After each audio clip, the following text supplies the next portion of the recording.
ኢትዮጵያ የባህር አክሰስ አያስፈልጋትም ብሎ የሚያምን አይገባትም ብሎ የሚያምን ሰው አንድ ተፈጥሯዊ ሕግ የሳተ ይመስለኛል። ሰው ይወለዳል፣ ሰው ያድጋል፣ ሰው ያረጃል፣ ሰው ይሞታል። ይሄ ተፈጥሮ ነው። ቀይ ባህርና ኢትዮጵያም እንደዚሁ ናቸው። ጽዋ ጫፍ እስከ ሞቃዲሾ ጫፍ 5000 ኪሎ ሜትር ነው። በጣም ትርፍ ነው። ካለው አካባቢ በላይ ነው ጥቅሙ። ከ5000 ውስጥ 20 ሚሊዮን ገደማ ሶማሌ፣ የተወሰነ ሚሊዮን ጅቡቲ፣ የተወሰነ ሚሊዮን ኤርትራ፣ በድምሩ 25 ሚሊዮን ገደማ ያሉት 5000ውን ይዘውታል። 130 ሚሊዮን ህዝብ ያላት ኢትዮጵያ የጠየቀችው ግን 50 ኪሎ ሜትር ነው። ይሄ ፍትህ ካልሆነ ዓለም ላይ ፍትህ የለም ማለት ነው።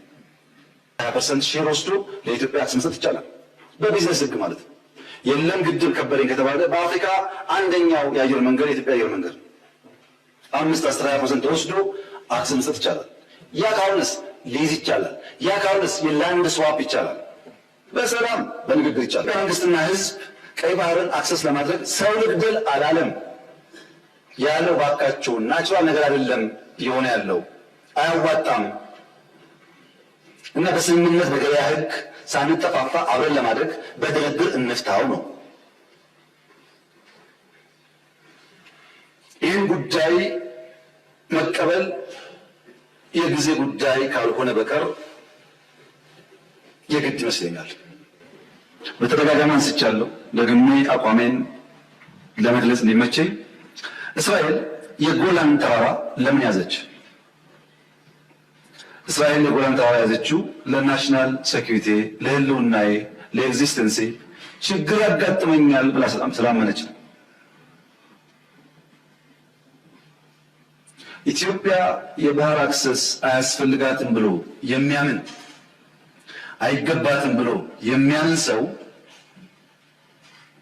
አንድ ተፈጥሯዊ ሕግ የሳተ ይመስለኛል። ሰው ይወለዳል፣ ሰው ያድጋል፣ ሰው ያረጃል፣ ሰው ይሞታል። ይሄ ተፈጥሮ ነው። ቀይ ባህርና ኢትዮጵያም እንደዚሁ ናቸው። በሆነ ጊዜ ማርጀት፣ በሆነ ጊዜ መድከም ቢኖርም ቀይ ባህርና ኢትዮጵያ ለዘላለሙ ተነጣጥለው መኖር አይችሉም።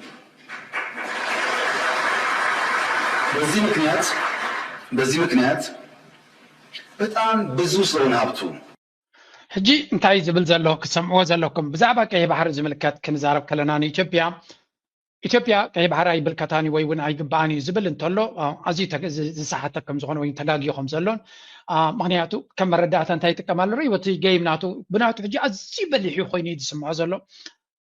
እስራኤል ነቲ ጎላን ሃይትስ ዝበሃል ምንታይ ሒዛቶላ? ጎላን ሃይትስ ንክትሕዞ ዶናልድ ትራምፕ የፍቂድሎም። ሶ ሂስ ትራይንግ ቱ ፕሌይ ስጉምትታት ናይ ዶናልድ ትራምፕን ናይ እስራኤልን እዘን ክልቲአን ድሕሪ ሒዝካ ኣንጻሩ ቻሌንጅ ክገብርዎ ይክእሉን እዮም። ዝኣመሰለ ስትራቴጂካዊ ኩነታት ንኸንፀባርቕ ኢሉ እዩ። እስራኤል ነቲ ጎላን ሃይትስ ዝበሃል ናይ ሱርያ ዝኾነ ስለምንታይ ሒዛቶላ ዝብል ንስትራቴጂካዊ ኩነታት ናታ ስለትጥምት፣ ንረብሓ ናታ፣ ንሃገራዊ ድሕነት ናታን ስለትጥምት ልክዕ ቀይሕ ባሕሪ ዝብል ዘሎ ተስዕሉ ኣለኹም ዶ? ኣፍ ደገ ባሕሪ ይኮነን ዝብል ዘሎ ቀይሕ ባሕሪ ዝብል ዘሎ። ስለዚ እዛ ቀይሕ ባሕሪ ማለት ንጅቡቲ ክወርድ ከም ዘይኮነ we all know that. We are 100% sure 100% ርግፀኛታት ኢና። ቀይሕ ባሕሪ ክብል ከሎ ናብ ሱዳን ክኸይድ ከም ዘይኮነ ወይ ናብ ጅቡቲ ቀይሕ ባሕሪ ዝብል ዘሎ ሓንትን እያ ናብ ኤርትራ ገማገም ባሕሪ ናይ ኤርትራ። ስለዚ ጉዳይ ናይ ቀይሕ ባሕሪ ክብል ከሎ ብሶማልያ ክወሃቦ ዝኽእል ብሶማሊላንድ ክወሃቦ ዝኽእል ብዛዕባ ይኮነ ዛረብ ዘሎ is talking about ኤርትራያ ብዛዕባ ኤርትራ ይዛረብ ዘሎ። ስለዚ እዚ ጉዳይ እዚ ናባና ምዃኑ ተረዲእና ኣሎ። እዚ ሽጣራታት ሸንኮሎ ዘብሎ ዘሎ ድማ ነቲ ሓሳባት ምስ ካልኦት ምስ በዓል እስራኤል ተሓዊስካዮ ክትክሰስ እውን ኣይትኽእልን ኢኻ ከብለካ ዝኽእል እውን የለን። እዚ ዓይነቱ እዩ ፋይ ተረዲእና ከለና ቀፂሉ እንታይ እዩ ዝብል ነታ ዘረባ ከመይ ገይሩ ክቀያይራ የለን ቀነ መጠንቀቕታታት ተዋሂቦ ስለ ዘሎ እዚ ውግን ወረውግን ትገብሮ ዘለካ ተጠንቀቕ ተባሂል ስለ ዘሎ ሽጣራታት ነቱ ድማ ፅንሒልና ካብ ዝወፁ ዘሎ ሓበሬታ ክንሪዮ ስለ ዝኾና ነዚያ ከመይ ገይሩ ካብኣ ይፍትና ኣሎ። ስምዑ ሕጂ ከምጽዋ ጫፍ እስከ ሞቃዲሾ ጫፍ 5000 ኪሎ ሜትር ነው። በጣም ትርፍ ነው። ካለው አካባቢ በላይ ነው ጥቅሙ። ከ5000 ውስጥ 20 ሚሊዮን ገደማ ሶማሌ፣ የተወሰነ ሚሊዮን ጅቡቲ፣ የተወሰነ ሚሊዮን ኤርትራ፣ በድምሩ 25 ሚሊዮን ገደማ ያሉት 5000ውን ይዘውታል። 130 ሚሊዮን ህዝብ ያላት ኢትዮጵያ የጠየቀችው ግን 50 ኪሎ ሜትር ነው። ይሄ ፍትህ ካልሆነ ዓለም ላይ ፍትህ የለም ማለት ነው። የጠየቅነው ደግሞ ገለን ቀምተን አይደለም። የፈለገ ሰው በአፍሪካ ትልቁ ግድብ የኢትዮጵያ ግድብ ነው። ክብር ምስጋና የኢትዮጵያ ህዝብ ይግባና ትልቁን ግድብ ገምቶልናል። ሕጂ እንታይ ዝብል ዘሎ ካብ ምፅዋዕ ካብ ባፅዕ ክሳብ መቃዲሾ ዘሎ ናይ ሶማልያ ሓደ 5,000 ዝኸውን ኪሎ ሜትር ዝኸውን ኣብ ደገ ባሕሪ ኣሎ። ገለ ሚልዮን ኣብ ኤርትራ፣ ገለ ሚልዮን ኣብ ጅቡቲ፣ ገለ 20 ሚልዮን ኣብ ሶማልያ ኩሉ ዝተኣኪቡ ድማ 20 ገለን ሚልዮን እዩ ዝኸውን። እዚ ክንዲዚ ዝኣክል ኣብ ደገ ባሕሪ ሒዞም ንሕና 130 ሚልዮን ግን ኣብ ደገ ባሕሪ ዘይብልና 50 ኪሎ ሜትር ጥራይ ሓቡና ኢና ንብል ዘለና። እዚ ፍትሒ እንተዘይኮይኑ ፍትሒ ዝበሃል የለን። እዚ ከዓ ብሓይሊ ወይ ብኩናት ኢልካ ኢኻ ብኩናት ብሓይሊ ብዙሕ ግዜ ፈኪርካ ኢኻ ናብ ኤርትራ ሓይሊ ስለዝሰኣንካ ስለዘይጠዓመካን ስለዘይመቸአካን እምበር ብሓይሊ ዘይፈተንካዮ ዘይፈከርካዮ ይብልካ እጅ ክትሃድም ኣይትፈትን። ግን እቲ ዓለም ከምኡ ኢላ ኣካውንታብሊቲ ስለዘይትሕዞ ከምዚ ሕጂ ትሪእዎ ዘለኹም ኣብ ዓለም ኣብ ኣፍሪካ ዝዓበየ ዲጋ ሰሪሕና ኣለና።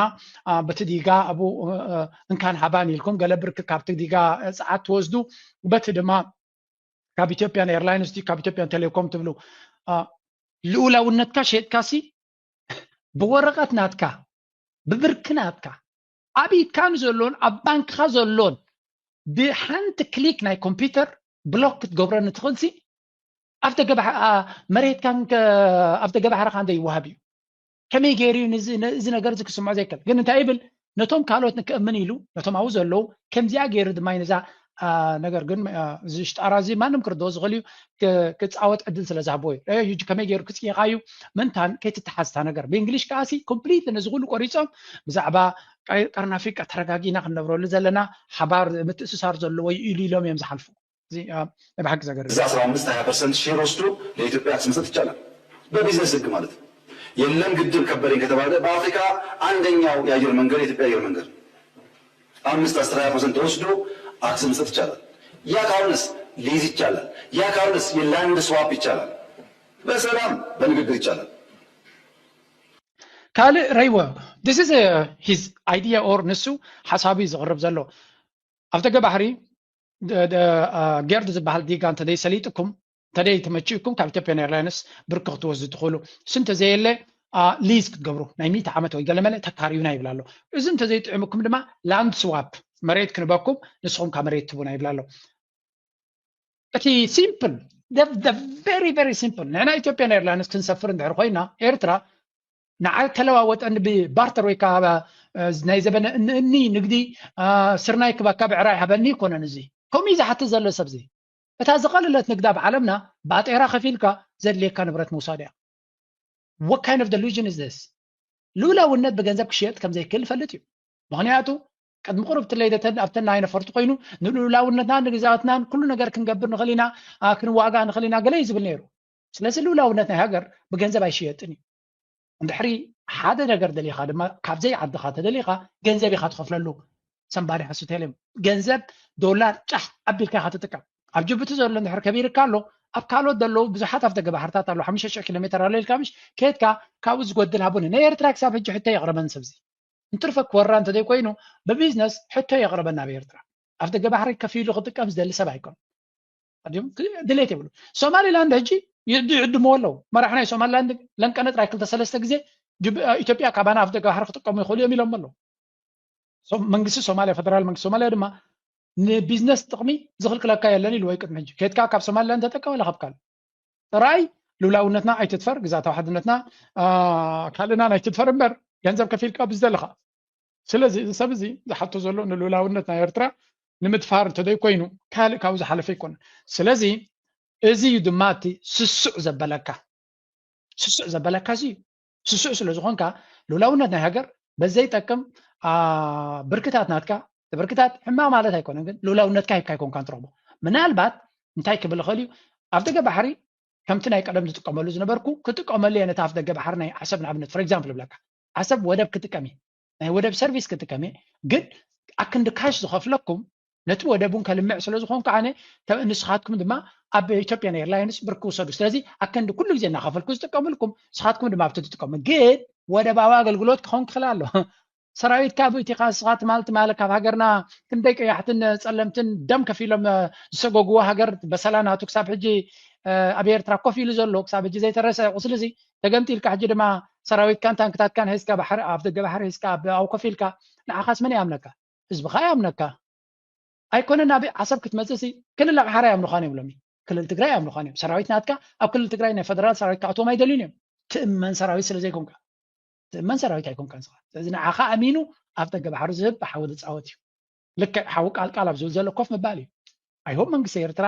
ባይ ኖ ኬዝ ብዝኾነ ይኹን ምክንያት ነዚ ጉዳይ እዚ ኣይሰማማዓሉ ሓይሊ ባሕርና እዚኣቶም ወታደራዊ ኣምናቶም ኣብ ኤርትራ ካእቲ የብሉ ምናልባት ካኣቱ ተኮይኑ ካልኦት ኣካላት ምስኦም ኮይንካ ኣነ ኣይድግፎን እንደ ግን መንግስታት ኣይገብሩ ኣይትፈልጥን መንግስታት ኩሉ ግዜ ካብ ንስኻ ትፈልጦ ላዕሊ ካል ነገር ገብሩ ስለ ዝኽእሉ እንታይ ኣትዮም እውን ቀጥታ ምስ ኤርትራ ዲል ገይሮም ዘይኮኑ ሳልሳይ ኣካል ብዘሎ ለሰይ ናይ ስዑድያ ተሰራሪሕካ ድዩ ምስ ገለ ኮይኑ ምናልባት እየ ዝብል ቢካዝ ዩ ነቨር ነው ኣነ ይኮንኩን ዝውስን መንግስቲ ዓቢ ድማ ዓቢ ዲል ተገይሩ ነይሩ ይኮም ሕጂ እውን ተሰማሚዖም ተዘራሪቦም ነይሮም እዮም ስለዚ እንታይ ክገብሩ ይኽእሉ ስለዘይፈልጥ ተገይሩ እውን I really hope ንነዊሕ ዝቐፅል ንወለዶታት ደምን ኩናትን ዘምፅ ኣይከውንን ኢለ ዝፈርሃነ እዚ ካሊ እዩ ታሳሰይቲ ርስሓት ናቱ ድማ በዚያ ሕፅር ከነብሉ ነዊሕ ስለ ዝኾነ የኢትዮጵያ መንግስትና ህዝብ ቀይ ባህርን አክሰስ ለማድረግ ሰው ልግደል አላለም ያለው ባካቸው ናቹራል ነገር አይደለም የሆነ ያለው አያዋጣም እና በስምምነት በገበያ ህግ ሳንጠፋፋ አብረን ለማድረግ በድርድር እንፍታው ነው ይህን ጉዳይ መቀበል የጊዜ ጉዳይ ካልሆነ በቀር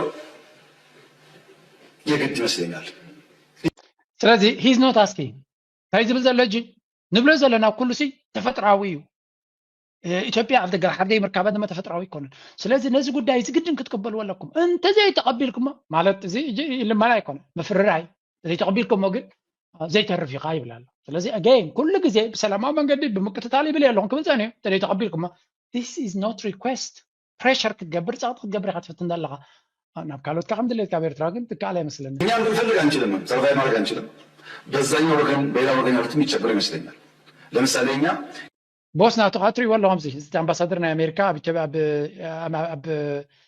ኢትዮጵያ እዩ ስለዚ እቲ ፎሬን ናይ ደገ ዲፕሎማት ኣብኡ ከም ዘለዉ ይሰግዎ ከም ዘለዉ ስለ ዝፈልጥ ይጥንቀቕ ዘሎ ከኛ የሚለውን ውሃ ወደ ኤርትራ ተከዜ ይሄዳል ብንከለክል ወደ ሶማሌ ሸበሌ ይሄዳል ብንከለክል ኦሞ ኬንያ ይሄዳል ብንከለክል ባሮ ሳውት ሱዳን ይሄዳል ብንከለክል አባይ ሱዳን ብንከለክል ይሆናል ፈጥሮ አይደለም አይደል ናባና ትኽልክሎ ነገር የብልካ እንተ ኸይልካ ድማ ግበሮ ጥራይካ ትብሎ ነዚ ናብ ካልእካ ከም ድሌትካ ንኤርትራ ግን ተን ወሓይዝ ናትና እንተኸልከልናዮም ይብል ከልኪልካ ዶ ኣለካ ንገር እንታይ ዲ ደዛርበካ ዘሎ እንታይ ዲ ደባእሰካ ዘሎ ምስ ዓለም ዲጋ ስለ ዝኽልከልካ ማይ ስለ ዝኽልከልካ ብጎረሮ ናይ ሕስካ ናይ ላዳ ይኮነት ግብፂ ምሳኻ ውይ ትብል ዘላ ትክክል አይደለም ልክ እንደሱ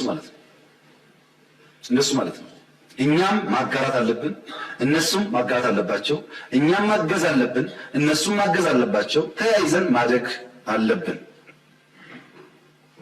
የሁላችሁ የተከበራችሁ ምክር ቤት አባላት አሰብ ላይ የኢትዮጵያ መንግስት ፖርት ገነባ ኤርፖርት ገነባ መንገድ ገነባ ሪፋይነሪ እዚኣ ትሪእዋ ዘለኹም ንዓሰብ እያ ሕልፍ ኢሉ ናይ ዲጋታትን ገለን ክዛረብ ፀኒሑ ሕጂ ናብ ዓሰብ ኣትዩ ኣሎ ናይ መወዳእታ እዚኣ ኣብ ዓሰብ እንታይ ሃኒፁ ከም ዝነበረ ይደግመልኩም ዘሎ ንኤርትራ ወሪሩ ሒዙ ከሎ ኢና ንዛረብ ዘለና ሌዲስ ኤንድ ጀንትልመን ንኤርትራ ወሪሩ ጀኖሳይድ እናፈፀመን ግፍ እናፈፀመ ኣብ ዑናን በስግዲራን ሽዕብን ኣቁርደትን ኣብ ካልእ ቦታታት ናይ ኤርትራ ብዙሕ ግፍ ዝፍፅም ዝነበረ 30 ዓመት ኣብ ርእስና ሸይሸይሉ ፋብሪካታት ካልኦት ግዛት ዝገድፎ ዝሰርቕ ዝነበረ መንግስቲ እዩ ንሕና ክንዲዚ ዝኣክል መንግስቲ ኤርትራ ስለዘይ ተዛረበ ኢና ንሓርቕ ዘለና ማለት እዚኣቶም ግን ሃገርና ከም ድሌቶም ሸይሸይ ክብሉላ ፀኒሖም ኣብቲ ሃገር ንረብሑ ነቲ ስርቅን ዝምታን ክጠቕሞ ኢሉ ዝሃነፆ ነገራት ዛዕቡ ዝኸሰና ዘሎ ስምዖ እጂ እንታይ ክብል እዩ ሕፍረት ዝበሃል የለን ክንብል ከለና ፅኢልና ኣይኮነን የኢትዮጵያ መንግስት ፖርት ገነባ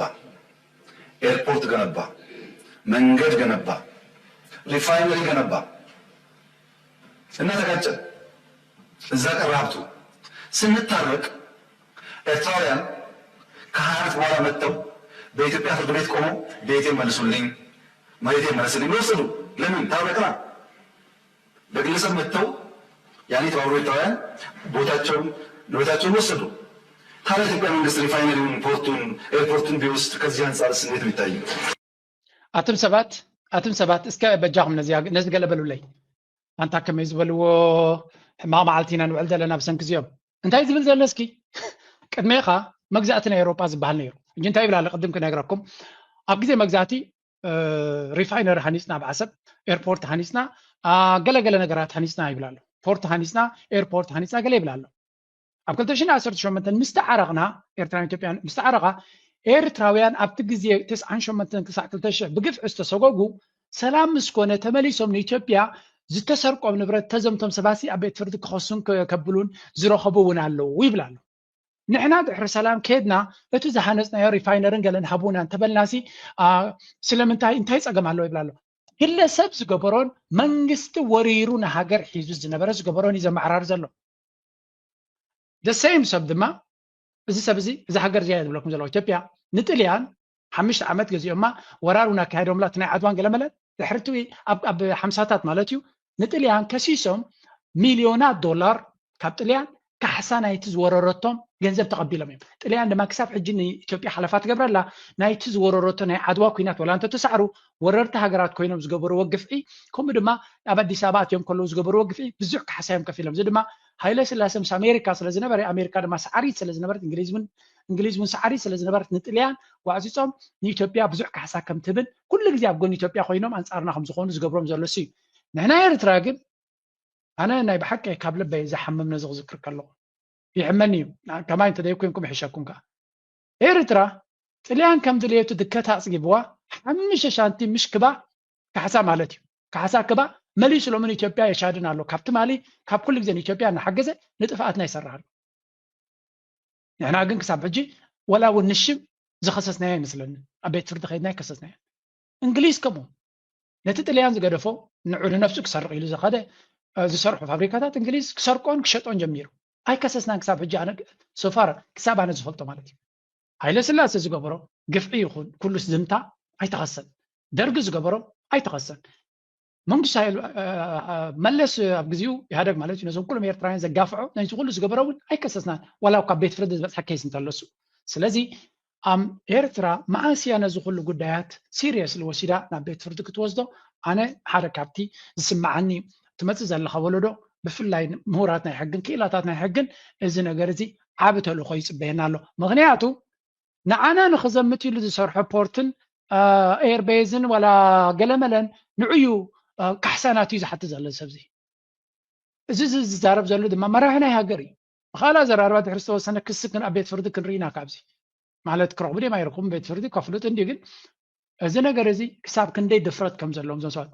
ኣብ ትግራይ ሪኢኹም ኢኹም ክሳብ ሎሚ ኤርትራ ካሕሳ ክትከፍለና ኣለዋ ኣብዚ ውግእ ዝተካየደ ዶ ገለ ዶ እዮም ዝብሉ ኤርትራ እንታይ ኣጋጢሞ ዝግድሶም ኣይኮነን ምክንያቱ ኤርትራ ብመንግስቲ ደረጃ ነዚ ጉዳይ እዚ ኣበርቲዓ ስለዘይ ተዛረበትሉ እንተኾነ ኣብዚ እዋን እዚ ተስፋታት ኣሎ ኣብ በዓል ዑናን ኣብ በዓል በስጊራ ዝግበር ዘሎ መፅናዕቲ መፅሓፍቲ ቪድዮታት ገለ ዋላ እኳ ኣዝና ደንጉና ንገብሮ እንተለና ፅቡቅ እዩ ምክንያቱ እቶም ሽዑ ዘጋጥሞም ሰባት ብሂወት እውን ስለ ዘለው እቲ ታሪክ ይስነድ ኣሎ ይእከብ ኣሎ ዝኣክል ምድላዋት ይግበር ኣሎ ስለዚ ነዚ ኣኪብካ ፅባሕ ንጎ ኣብ ዝኾነ ግዜ እውን ክትከይድ ስለትኽእል እዚ እውን ከም ሓደ ኣዝዩ ኣገዳሲ ክንሪኦ ንኽእል ብዝኾነ ሕፍረት ዘይብሎም ጎረባብቲ ደፋራት ንናትካ ንብረት ሰሪቆም ንዑ ክጥቀሙ ፀኒሖም ናይቲ ዝሰረቅክዎ ናይቲ ገ ዝገበርኩ ካ ምለሰለይ ዝብሉካ ሰባት ኢና ኤርፖርቱን ቢወስድ ከዚህ አንጻርስ እንዴት ነው የሚታየው?